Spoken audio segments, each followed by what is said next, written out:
Hello, people. How are we all doing? Evening, Danny. Evening, Dan. Evening, Mike. Evening, Jez. Evening, Robert. Evening, Rumpump Man.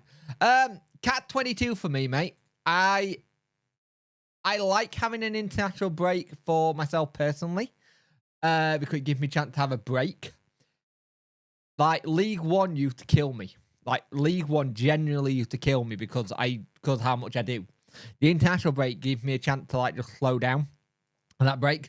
But the content creator, international break is shite for the channel. Ian and Jed, you're not on time. I am doing this at the right time tonight.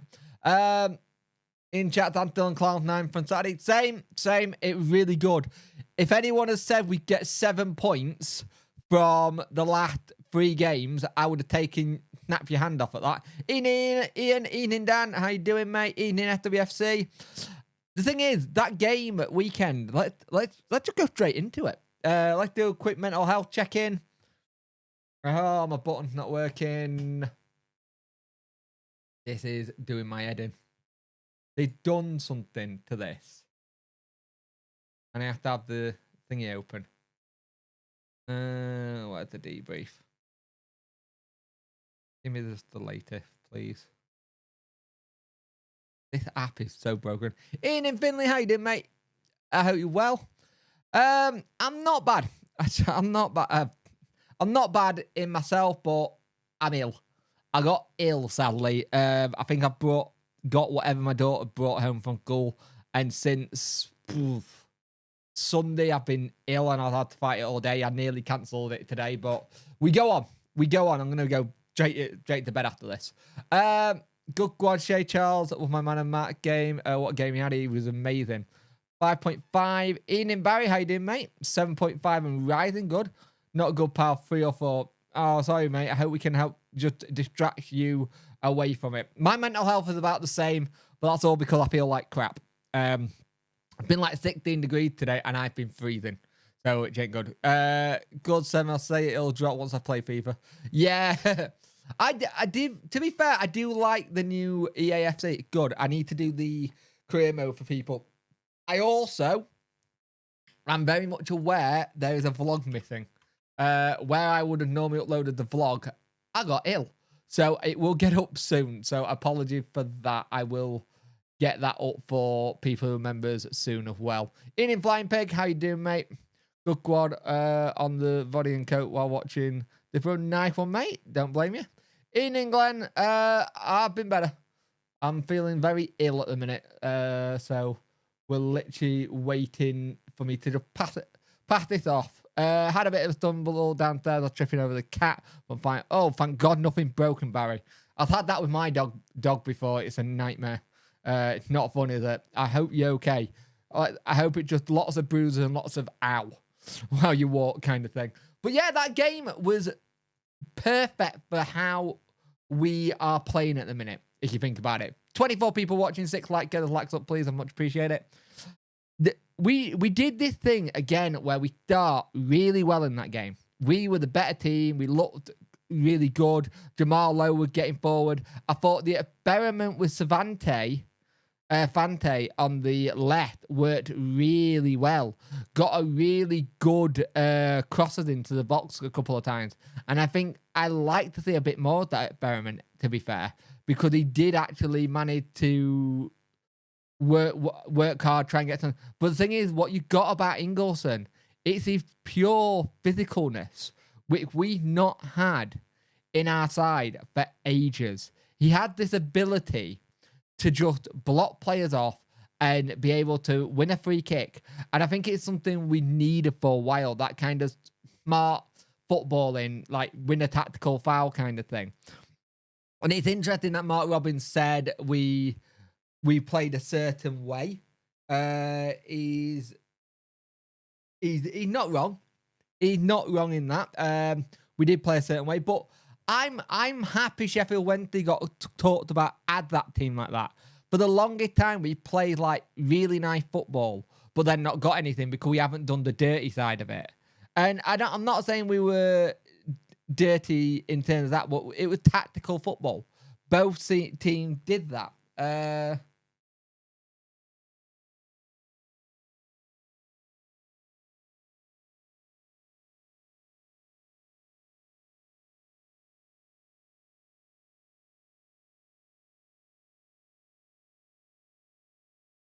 And that's the thing in England. Can you imagine if the result against Luton? The thing is, if we got the result versus Luton and QPR, we would have been on 16 points, and everyone would be like, great, brilliant. We wouldn't have had so many meltdowns about people going, oh, we'll go down and stuff. And the thing is, you look at where those games were in the games and in the debrief we've done of them. I've said, and a lot of people said, it's coming. It's really, really coming. I'd like to get Gassama contract extension. Yeah, he got another year left, I believe. He got a year or two left. I'd like to get Gassama another thing. He's looking really go.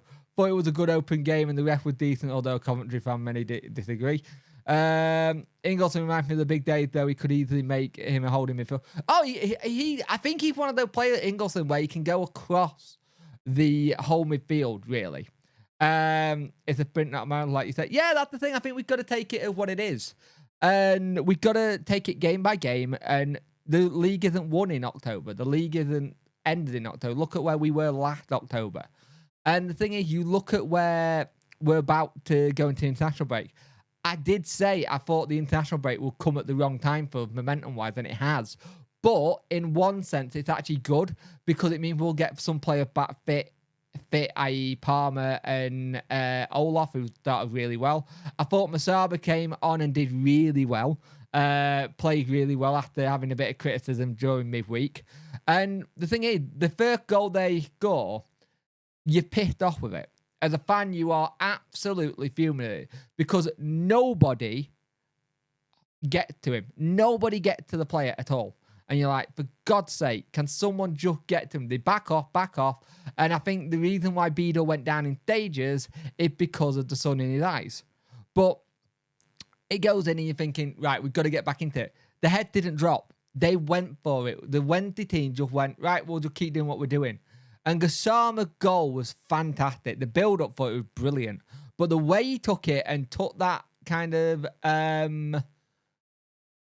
poise and really managed to get his boot for it was fantastic. And that's what you want. You really want to see that kind of player because he got it. It's like in today's video that I did, which went live at 12. He got the ability to be consistent. And at only 19, there's a player there. There really is a really good player there. And we need to make sure, as Barry said, get him down onto a new contract as soon as possible, ideally. And the thing is, you've got someone who's going to play well. And on the flip side, though, you've got the flip side.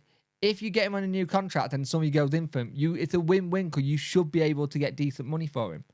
And some people will be like, why are you talking about selling players? We have to learn to sell players and then replace them. That's the point. We could, yeah, exactly. In the past, we could have easily crumbled after going down and end up 4-0, Barrett. You're right. You're completely right. The mentality shifted. I thought in the second half, it was very scrappy and bitty. Both teams were trying to go for it. As a neutral, it was end to end.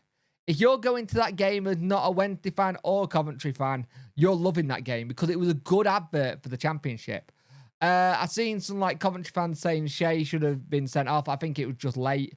But we had to soak up some pressure again.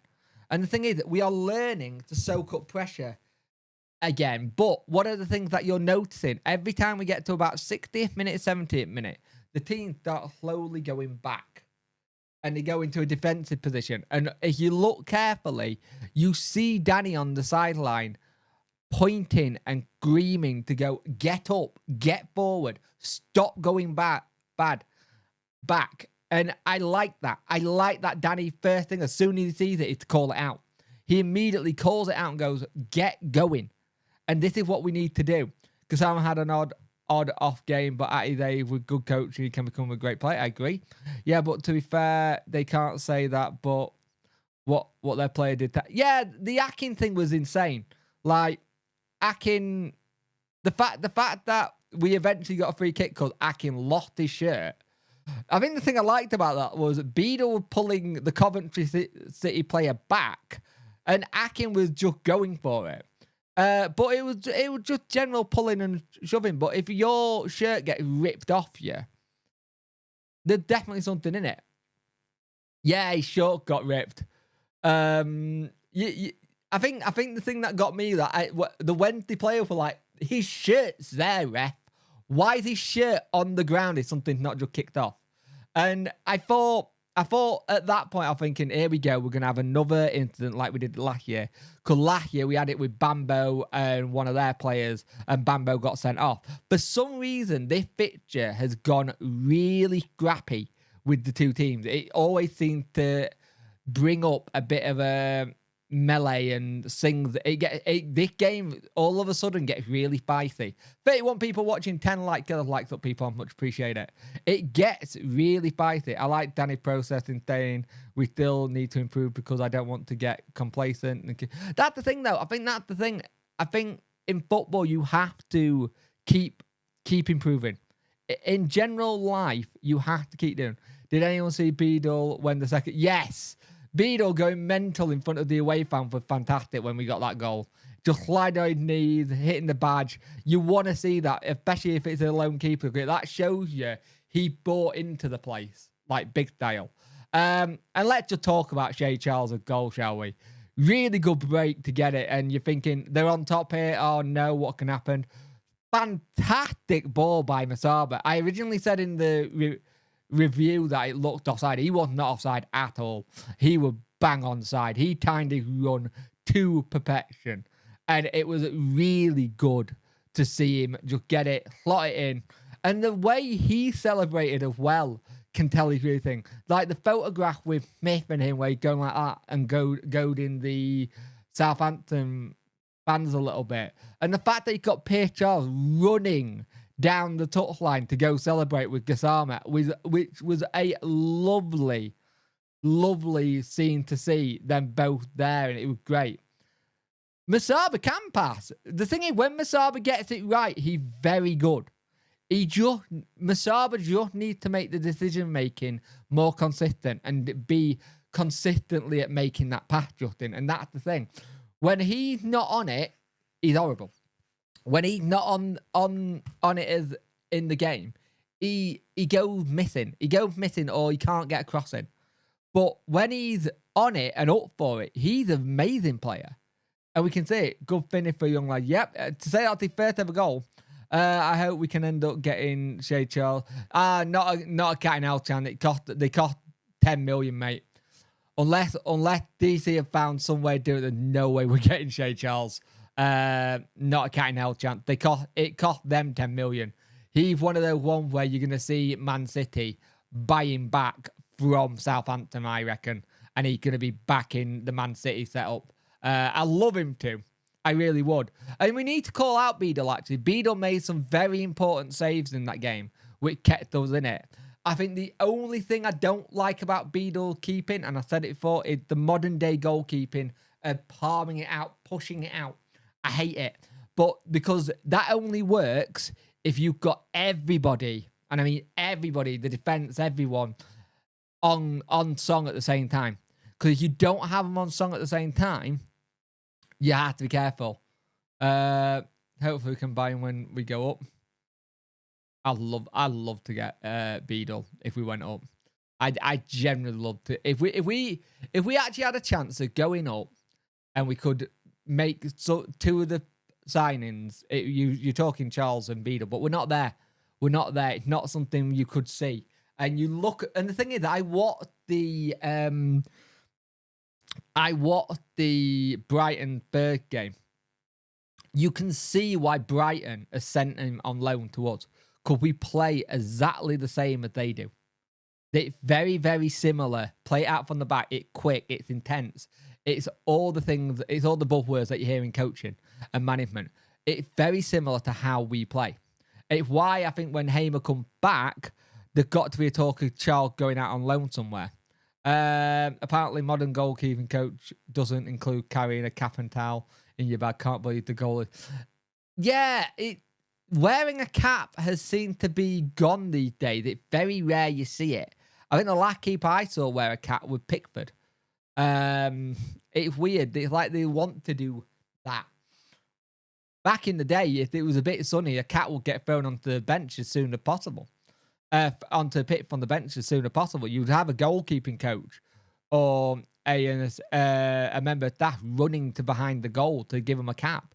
It's insane that the amount of people who have in this modern goalkeeping that don't wear caps. I don't get it. Give me a minute.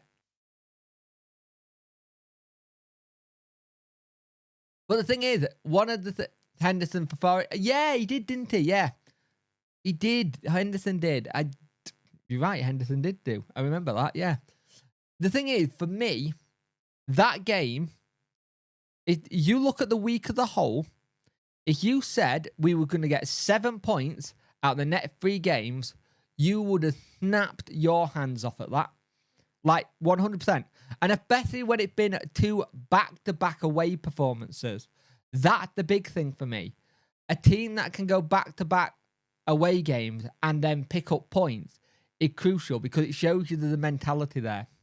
They will get some time off now. You'll probably see some pictures all over Instagram of where some of them go. You'll probably get some of them going back home. Downright would have had no hands to make my body in coke. Yeah, that's the thing. I think we would have all taken it.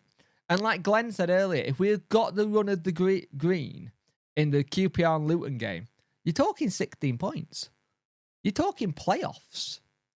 And then it becomes a different story. But it shows you that it coming. Like, I thought actually Ugbo did really well in the second half when he came on. I thought he held the ball up well. And a lot of people giving him stick. But here's the thing. I don't think it's that bad. I generally don't think it's that bad with him. I think he just needs a goal or 2. It'll come. The problem is, for me right now, we're still not playing to his strength. That's the thing there. We're not playing for his strengths yet. And that'll come. We need to play to his strengths a little bit. Yeah, the switch it in a way for me very encouraging. Let our opponent fear us. I agree. Still time for to get there, though, to be fair. Just thing is, if you actually look at the thing, the only ones who are consistent at minute are the top 5. Top 5 are you consistent. Everyone else is up and down, up and down. But again, I will take a mid-table finish this year. I'm not aiming for playoffs. If we get it, we get it. But you got to remember, we've got Burnley the next game, and that is going to be really tough. Burnley have not been great in terms of the draws they got, because I think they look better. But their record at the moment is last 5 is 1-3, drawn 2. And you gotta be in and around it. And the thing is, when you look at us, we tend to do quite well against teams we shouldn't beat. And that's something we have to look at.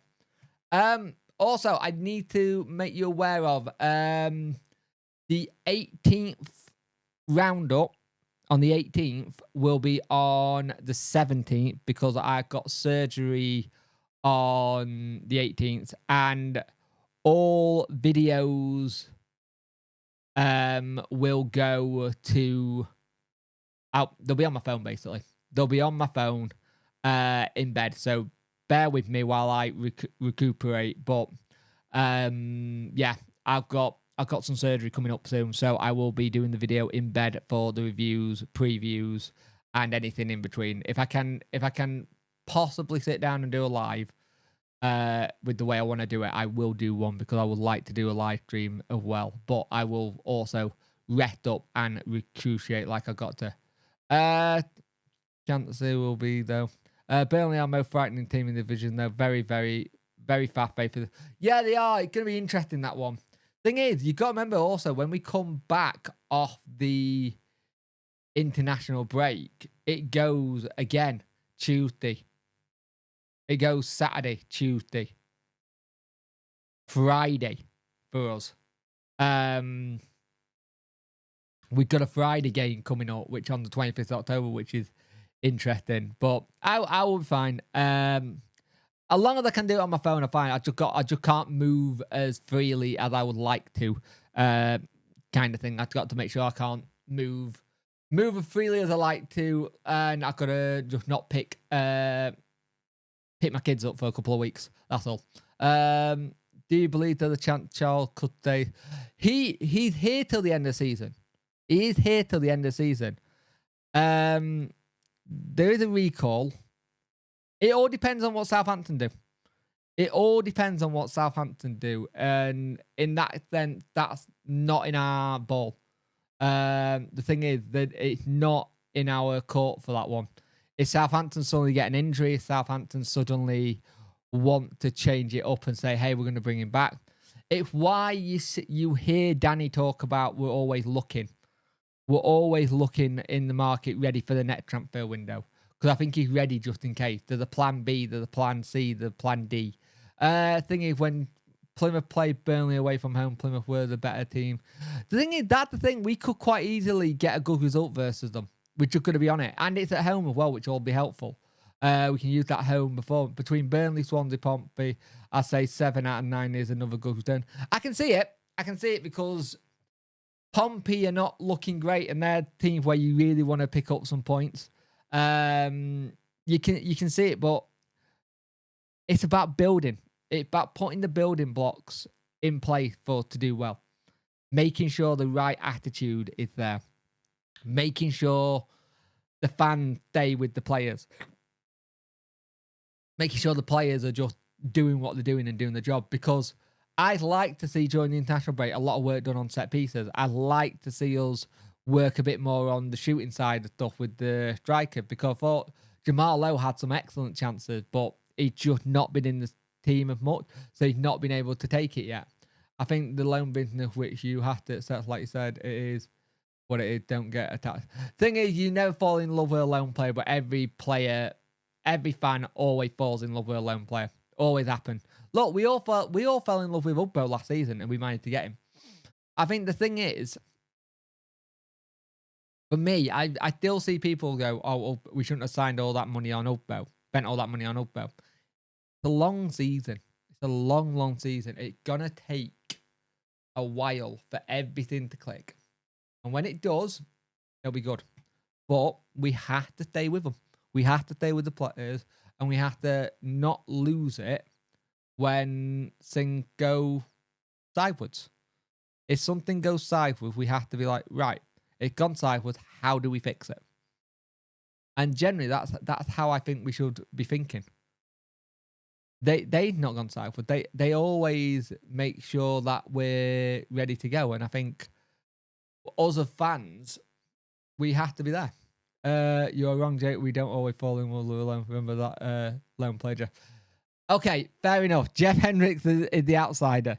Yes, we don't fall in love. Okay, if they do well then, Mike, we always fall in love with a lone player. There we go. If they do well, there's some lone player you just don't want to see back at your club again. Jacob Butterfield comes to mind. Of one that I wouldn't want to see again. But yes, you're right. You are right, Mike. There are some lone players we don't want to see again. And you never get anything. But here's the thing. If we can keep doing what we're doing and build on what I want us to become, that team that goes underneath the radar. I want us to be the team that's under the radar. People are keeping an eye on us, and we're just slowly ticking by. I think when you're the team that slowly ticks by, you do better. Was it just yeah? Another Luton. What do you mean another Luton? I don't get what you mean by another Luton. Oh, another Luton like last year where they went on the radar. Get you now. Yeah. Yeah, like Luton did. You wanna be that team where people are not really paying too much attention. The problem is that we will have that, though. Because we will have that because of the nature of Danny with what he did last season. Out of contract players, I do know who's out of contract next season, mate. Just bear with me a minute. Because I had it up earlier. So Chalobah, we don't know. Michael Owickway. I believe Jamal Lowe could be. Hang on. We'll go with the one we know, because there's some here that have not been on at all. So we know Beadle and Shea Charles will go back at the end. Bannon, Smith, Palmer, Patterson, Johnson, Valentine, which is interesting, Akin, Masaba, Iorfa. No, Iorfa's 2026. So you're looking Pierre-Charles got a new deal as well. So Masaba, Akin, Valentine, Marvin, Callum, Patterson, Palmer, Smith, Bannon. So fair couple there. Odd thing is, Jessen was always a D, just not for us. Yeah, that's the thing. Some players don't fit. I think for me, I think Antti Masaba got another year as well. I'm pretty sure Masaba got another year extension, like an option that we'll definitely take. But the thing, you want contract to start going. Pedersen, who on loan from someone didn't come off, to be fair. To be fair, I think Pedersen was one of the ones that came from Henrik, who you worked with. He just wanted someone in that that one of them will work with to fill the gap. And I agree. Akin is really playing well. He's starting to look a quality player. And at only 25, you're starting to get him in his peak. And I love to see him get another deal. I originally, at that season, I was like, I'm not sure about him. Maybe one we should get rid of. But he proven me wrong, and I'm glad he has. But again, he's playing in his natural position. Akin is playing in his natural position, which is a left side of centre-back. He's not having to play left-back. He's not having to play right-back. He's playing as centre-back.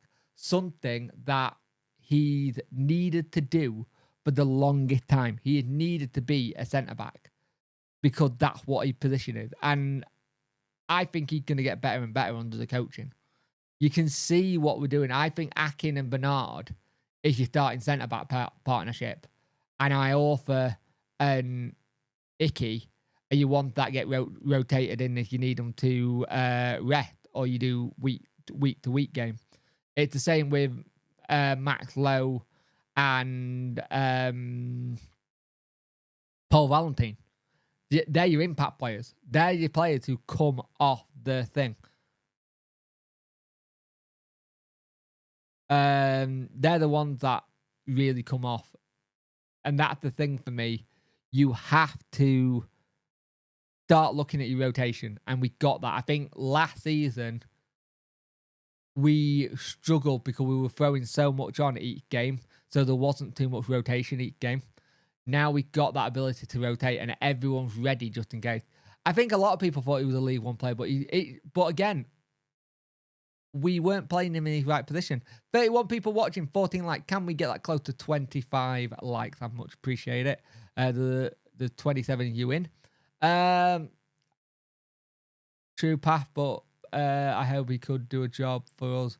Wasn't great. Yeah, I think when a lone player comes in, you just hope something happens and they do well. But it's really interesting that you have to kind of, anytime you bring in a sign in, loan or buy, it's a gamble because you don't know if they're going to work for that club. Like, look at Jordan Rhodes. Every club he went for, goals after goal, doesn't work. Cheers, mate. Much appreciate that, Glenn. Feel Valerie has done an okay job in the back three. I think back three is the way to go. Back three is the way to go. I think the back three is where we're going to excel. I don't think you change that now. Like, generally, I don't think you change that. I think the back three is working really well. You've got a really good midfield now with Charles and Bannon working really well in there as well. They complement each other so well. I generally think you've got to look at this as a good positive. And you go from there. Like, literally, you go from there and you see what happened next. If that makes sense. And hope to dear God that he had a good international break and everyone comes back safe. The thing is, for me, with how we're playing at the minute, we could really do with just like a Chalobah-esque player coming back. Either him coming back or bringing someone in to just play that position if need be, if you're looking to do any free agents. I think I'd be very surprised if we go into free agency. Yeah. Agree on the back three. Wish Chalobah we could do really good. Yeah, that's the thing. I think if the only thing we got now, we don't have the rotation for Charles and for Charles. The only way you do it is if you put a lot of trust in Sean Fuser. I think if you can put a lot of trust in Sean Fuser to go and do it, then maybe you have a chance at like having your rotation, but you are asking a lot of a young 18-year-old to come into that position and make it his own. Granted, he got to learn to do it at some point, but it's a lot of pressure to do. Make sure you, this weekend, keep an eye on Lincoln with Bailey, because I'll be interested to see how Bailey does over the weekend. Also, go support your local teams. Like, literally go support your local grassroots team when the international break's not on, if you can. Go and support them, because they need it more than ever these days. I think the importance of supporting non-league football is just vital. You get some really good football from non-league, and they're the breeding ground to us sending some of our academy players there. Blackburn, West Brom, yeah, they have. I think you're always going to see a couple of teams go off the boil, and they have been it. Annoyingly, Sheffield United are doing very well. They're looking very good. I think I worry with Sheffield United because they haven't given the team a battering yet. And I know our game coming up soon. I just worry a little bit. I don't know why, but I don't want it to be us. Okay, maybe you don't go to it, Waddle 67. You'll get banned. I like to see what I like what little Cena Chalobah and yes, views are involved where possible. Yeah, I agree. I like it. I'm gonna predict that kind of will be the youngest player to play for Wednesday, possibly. Thing is, it's doable, but we literally got to just go. We literally just got to take it game by game. It's an old Darren Moore cliche, but it's true. You take it game by game, and you just go from there. I thought he was a Sunday League player, but if he keeps improving, I'm all in. Great performance from all the lads. Great to watch. Yeah, the thing is, we just got to keep going. We got to keep going, and hopefully we can get it all sorted and pick points up slowly. If we can pick points up, I'd be happy. They're very good defensively. I'll give them, but I'd take it. Yeah, 100%. If we got a draw versus Sheffield United, I'll snap your hand off at that. Like 100%. He got them so defensively solid, it's untrue. I think they're going for the clean sheet record. I think when they face up, they may even have the clean sheet record versus us, or they'll have it the week before. We'll beat United with 93rd. Yeah. Can you actually imagine if that's when we get our first penalty? The pressure of that, Jesus. But yeah, I think you've got to be really smart with what you do next, if that makes sense. I think you've got to be really smart with what you do next. I think Danny is generally a game by game man. I like he always. The thing is, you can see when they're on the bench, Henrik especially, is constantly writing. He's always scribing something. There's always something. That bench is always active. You actually look at it as a coach's point of view. There's always someone doing something. Someone is making a note. Someone's speaking to someone. Danny going to an analyst, going, bring me that up. I want to see that so I know what's going right and what's not going right. I think the thing is, we have been unlucky in some of the games we've had, let's be honest. And we have managed to claw back some really good points these last 3 games. I would have loved 3 points versus Bristol City, but getting a point at Bristol City isn't no easy feat. They're a good team. It's a very hard league. Don't think we'll ever have a professional coaching as we have. I think it'll be a long time before we see another one. I agree. It's just, I'm not used to seeing us with these many coaches and a backroom staff that is worth its weight in gold, if that makes sense. The backroom staff is just, the backroom staff, in theory, there is another manager in that backroom staff, if you think about it. Like the Hendrick, who the manager, Danny, the Chris Powell, Neil Thompson's done it. Like every person, there's someone who's been a manager or been in around it. So it's been good. Right, guys, I'm going to call that a night because I'm starting to feel a bit woolly-headed. Probably going to go get my head down for some sleep. Try and see if I can sleep whatever my goblin child had brought home with her from school. But thank you for watching, and I will see you in the next one. They do have a problem with scoring, which is good. That might be something that we have to try and build on. They do have a problem going late, but we'll see. But thank you for watching, people, and I will see you in the next one. Videos this week will be up. It'll be most stuff that I find during the week, video-wise, and we'll have a good one. But we'll see what happens, and hopefully we can have a good week or two. I'll talk more about what we're doing closer to time near my op because I've just got to rest and stuff. But I'll speak to you all later.